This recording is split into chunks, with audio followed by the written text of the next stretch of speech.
പാമ്പൻ പാലം. കടലിന് മുകളിലൂടെയുള്ള ഇന്ത്യയിലെ ആദ്യത്തെ വെർട്ടിക്കൽ ലിഫ്റ്റ് റെയിൽവേ പാലം യാഥാർത്ഥ്യത്തോടടുക്കുന്നു.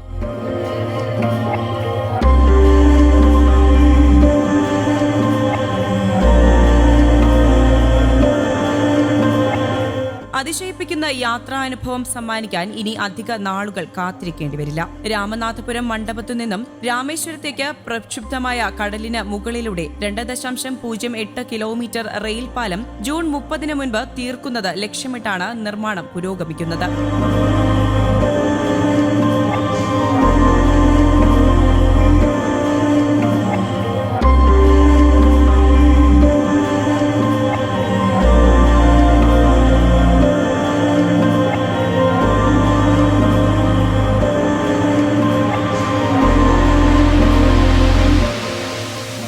പാലത്തിന്റെ 2.65 ഡിഗ്രി വളഞ്ഞ വിന്യാസമാണ് ഏറ്റവും വലിയ വെല്ലുവിളി. ലിഫ്റ്റ് സ്പാനിന്റെ അവസാന ഫിക്സിംഗ് പോയിന്റിലേക്കുള്ള ചലനം ഈ മാസം അവസാനത്തോടെ പൂർത്തിയാകും. അത് കഴിഞ്ഞാൽ 1 മാസത്തിനുള്ളിൽ നിർമ്മാണം പൂർത്തിയാകും. പിന്നെ കന്നിയാത്രയ്ക്ക് മുഹൂർത്തം കുറിച്ചാൽ മാത്രം മതി. 2019 നവംബറിൽ പഴയ പാലത്തിന് സമാന്തരമായുള്ള പുതിയ പാമ്പൻ പാലത്തിന് പ്രധാനമന്ത്രി നരേന്ദ്രമോദി തറക്കല്ലിട്ടു. റെയിൽവേ വികാസ് നിഗം ലിമിറ്റഡ് ഏറ്റെടുത്ത നിർമ്മാണം 2020 ഫെബ്രുവരിയിൽ ആരംഭിച്ചു. 2021 ഡിസംബറിൽ ആദ്യഘട്ട നിർമ്മാണം പൂർത്തിയാക്കാനായിരുന്നു ലക്ഷ്യമിട്ടിരുന്നത്. കോവിഡ് കാരണമാണ് നിർമ്മാണ കാലപരിധി നീട്ടിയത്. മുൻ പാലത്തിന് ഉയർന്ന വേലിയേറ്റ നിലയ്ക്കും ഗർഡറിന്റെ അടിഭാഗത്തിനും ഇടയിൽ 1.5 മീറ്റർ മാത്രം പരിമിതമായ ലംബമായ ക്ലിയറൻസ് ഉണ്ടായിരുന്നു. അതിന്റെ ഫലമായി കടൽ വെള്ളം ഗർഡറുകളിലേക്ക് തെറിച്ചിരുന്നു. ഭാവിയിൽ ഉൾപ്പെടെ ഇരട്ട ലൈനുകൾ ഉൾക്കൊള്ളാൻ പാകത്തിലാണ് ഇപ്പോൾ നിർമ്മാണം പുരോഗമിക്കുന്നത്.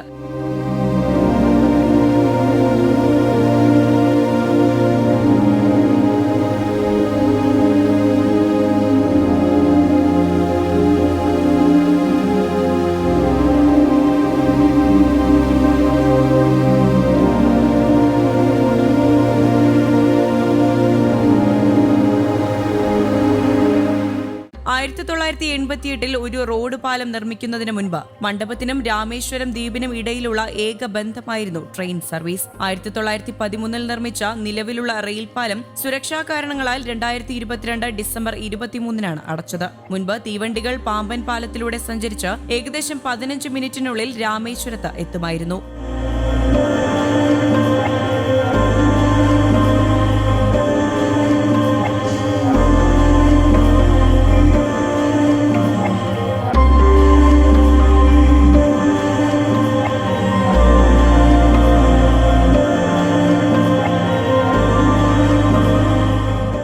News desk, Kerala Kaumudi.